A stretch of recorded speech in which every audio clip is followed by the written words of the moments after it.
सवाल यह है कि कौन निगल रहा है नए नोटों की गड्डियां? आम लोगों का रुपया लूट कौन रहा है? पीएम की करेंसी क्रांति का दुश्मन कौन है? जो लोग अच्छे दिन के इंतजार में घंटों तक लाइन में लगने के बाद भी उफ नहीं कर रहे हैं, उन्हें शिकायत सिस्टम से भी है और चंद बैंक कर्मियों से भी, जो करेंसी क्रांति के खिलाफ साजिश में शामिल बताए जा रहे हैं। ये रिपोर्ट देखिए आप। 30 दिसंबर तक ये सारी प्रक्रिया पूरी करने के लिए 20 घंटे हमारे बैंक के लोग काम कर रहे हैं। भाई छुट्टियां खत्म करके काम कर रहे हैं। घर में मां बहन कोई बीमार हो तो भी बैंक में काम कर रहे हैं। जिन बैंक वालों को प्रधानमंत्री नरेंद्र मोदी ने नोट बैन के नए दौर में मन लगाकर काम करने के लिए बधाई दी, आज की तारीख में जनता उन्हीं बैंक वालों से सबसे ज्यादा नाराज है। बैंक वाले बहुत ज़्यादा परेशान कर रहे हैं। एक काउंटर चल रही है, जबकि इस बैंक में 3 काउंटर चलते थे कैफ के। अभी के डेट में एक काउंटर चल रहा है। या तो कैफ है, फिर भी एक काउंटर क्यों चल रहा है? बैंक वाले जब पैसे नहीं दे रहे तो पब्लिक तो परेशान रहेगी। मेन प्रॉब्लम बैंक वाले। बताइए 8:30 के टाइम है, 11 बजे बैंक खोल रहा है, 10 बजे का टाइम है बैंक को। बैंक को भी मिनिमम 8 से 8 ड्यूटी होनी चाहिए। हम लोग तो सुबह 6 बजे से 4 बजे से यहाँ पे लाइन में लग गया, अगर 200 आदमी की भीड़ देख रहे हैं आप पीछे। लेकिन बैंक की भी सरकार की ड्यूटी बनती है कि 8 से 8 कम से कम ड्यूटी करे बैंक की। बैंक 10 बजे खोल रहा है। जिस नोटबंदी को लागू करने का प्लान 1 साल में तैयार हुआ, जिन नए नोटों को छापने में 6 महीने का वक्त लगा, उस करेंसी क्रांति को खत्म करने की साजिश में कई बैंक कर्मियों के हाथ होने के भी सबूत मिले हैं। दिल्ली में एक्सिस बैंक की चांदनी चौक ब्रांच पर इनकम टैक्स विभाग की टीम ने छापेमारी की। इस ब्रांच में 8 नवंबर के बाद 450 करोड़ रुपए जमा हुए हैं। छापेमारी में पता चला है कि इस ब्रांच में 44 फर्जी खातों में 100 करोड़ रुपए जमा हुए हैं। दिल्ली में ही 23 नवंबर को एक्सिस बैंक के 2 अधिकारियों को दिल्ली पुलिस ने मनी लॉन्ड्रिंग के मामले में पकड़ा था। आरोपी शोभित सिन्हा और विनीत गुप्ता एक्सिस बैंक की कश्मीरी गेट ब्रांच में तैनात थे। आरोप है कि नोटबंदी के फैसले के बाद दोनों कमीशन और सोने के बदले कुछ ज्वेलर्स की ब्लैक मनी को सफेद करने में लगे थे। बाद में इस केस को प्रवर्तन निदेशालय को सौंप दिया गया। छानबीन के बाद ईडी ने दोनों को गिरफ्तार कर लिया।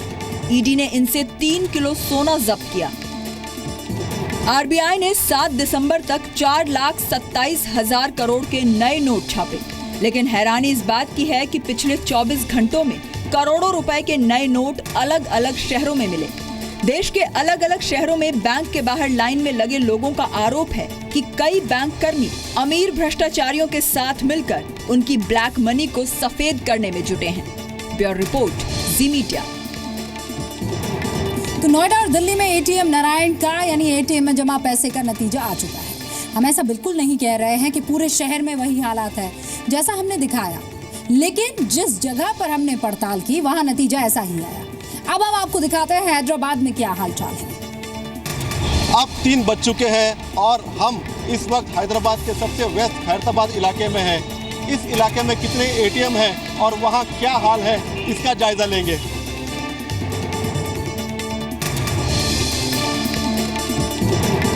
हैदराबाद के खैराताबाद में जी मीडिया रिपोर्टर प्रसाद भोसेकर ने एटीएम की पड़ताल में पाया कि यहाँ ज्यादातर एटीएम के बाहर आउट ऑफ सर्विस और आउट ऑफ ऑर्डर के बोर्ड टंगे हैं, यानी एटीएम काम नहीं कर रहा है। सिर्फ एक एटीएम ऐसा दिखा जिसमें रुपए हैं और लोग लाइन में खड़े हैं। यहाँ बहुत दिक्कत आ रही, जब से ये नोटबंदी का जब से हुआ, ये तो एटीएम तो ऐसा हो गया, दुकान बंद, खेल खत्म। इतना पैसा आरबीआई से रिलीज हो रहा, बैंकों के पास कहाँ जा रहा, किधर जा रहा, किसी को नहीं मालूम। खैराताबाद में हमारी एटीएम वाली पड़ताल में दिखा कि 10 एटीएम में से 9 एटीएम बंद हैं और सिर्फ एक एटीएम काम पर है, यानी सरकार को नंबर मिले 1/10।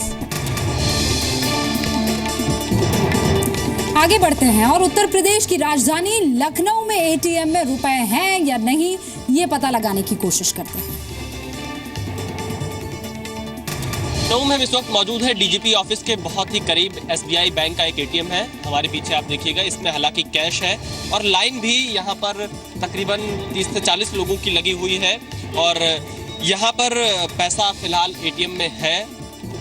देश के सबसे ज्यादा आबादी वाले राज्य उत्तर प्रदेश की राजधानी लखनऊ के हजरतगंज इलाके में एटीएम की हमारी पड़ताल शुरू हो चुकी थी। देखते ही देखते जी मीडिया रिपोर्टर हजरतगंज के 23 एटीएम को खंगाल चुके थे।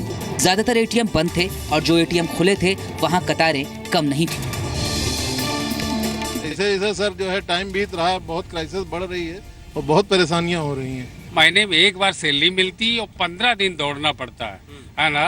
तो जो समय हमें अपने परिवार के बीच और अन्य विकास कार्यों में देना चाहिए वो सारा एटीएम की लाइनों में चल रहा है। आखिर में लखनऊ के हजरतगंज से नतीजा रहा 10/23 का, यानी 23 एटीएम में से सिर्फ 10 एटीएम में ही रुपए थे। के पास यहाँ पर पैसा है, लोगों की लाइन है, अपनी बारी का इंतजार कर रहे हैं। लोगों का कहना है कि पैसा न निकलने की वजह से धीरे धीरे परेशानी बढ़ती जा रही है। और चलिए अब चलते हैं मुंबई के हानेमन सर्कल में एटीएम का क्या हाल है, ये भी तो देखिए आप। फाइनेंशियल कैपिटल है। हम जायजा लेते हैं कि आखिर यहाँ के इस इलाके में अगर कोई भी व्यवहार करता है या उन एटीएमों के हालात क्या हैं, वो जायजा लेते हैं और देखते भी हैं कि आखिर इस इलाके में यानी दक्षिण मुंबई की जो खास करके ये कहा जा सकता है इकोनॉमी का हब, उस इलाके का आखिर हाल क्या है। मुंबई के हार्निमन सर्कल में ज्यादातर एटीएम काम कर रहे थे। देश के दूसरे शहरों के मुकाबले यहाँ एटीएम के बाहर कतारें छोटी थी, लोग कम परेशान दिखे।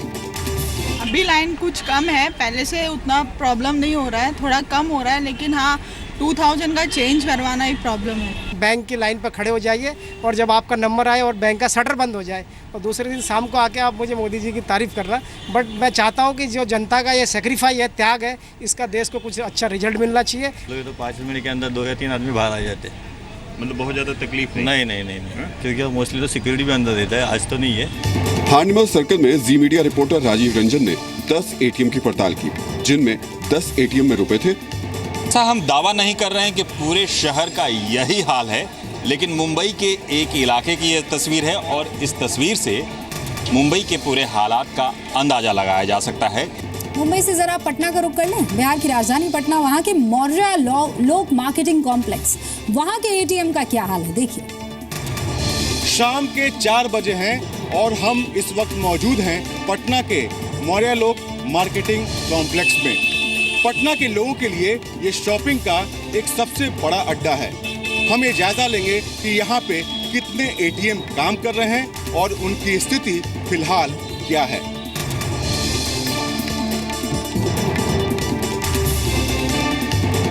पटना के मशहूर मौर्य लोक मार्केटिंग कॉम्प्लेक्स में जी मीडिया रिपोर्टर ब्रिजेश मिश्रा ने एटीएम का जायजा लिया। यहाँ सरकारी बैंकों के 4 एटीएम हैं। चारों एटीएम में पैसे निकल रहे हैं। 3 एटीएम में भीड़ कम दिखी, जबकि एक एटीएम पर लोगों की लाइन थोड़ी लंबी है। यहाँ पर कमी सिर्फ छोटे नोटों की है। जहाँ 100-200 का है काम, वहाँ पे बहुत दिक्कत होती है। सबसे ज़्यादा दिक्कत हो रहा रेलवे स्टेशन पे। कल मैं टिकट निकालने गया तो वहाँ मैंने पूछा स्वैप है तो कार्ड दे दीजिए, मैं कार्ड स्वैप करके देता हूँ। नहीं, कार्ड स्वैप नहीं चलेगा। अब यहाँ भी लगा ही नहीं, आप नया नोट ला के दीजिए। और एटीएम के नज़दीक वहाँ 2 ही 3 एटीएम है स्टेशन पे, काफ़ी दिक्कत हुआ वहाँ पे। यानी पटना के मौर्य लोक मार्केटिंग कॉम्प्लेक्स में चारों एटीएम काम पर हैं। ऐसे में सरकार को यहाँ पूरे नंबर मिले, यानी 4/4। देखिए, सीधी सीधी उम्मीद ऐसी बात की है कि ये जो नए नोट हैं, इनकी तलाश आम आदमियों के बटुए में जाकर खत्म हो, धन कुबेरों के घर में जाकर नहीं। और उम्मीद ये भी कि जैसे यहाँ स्टूडियो में ये खाली पड़ा एटीएम पैसों से भरा है, वैसे ही आपको जल्द से जल्द मिल जाए, हालात सामान्य हो।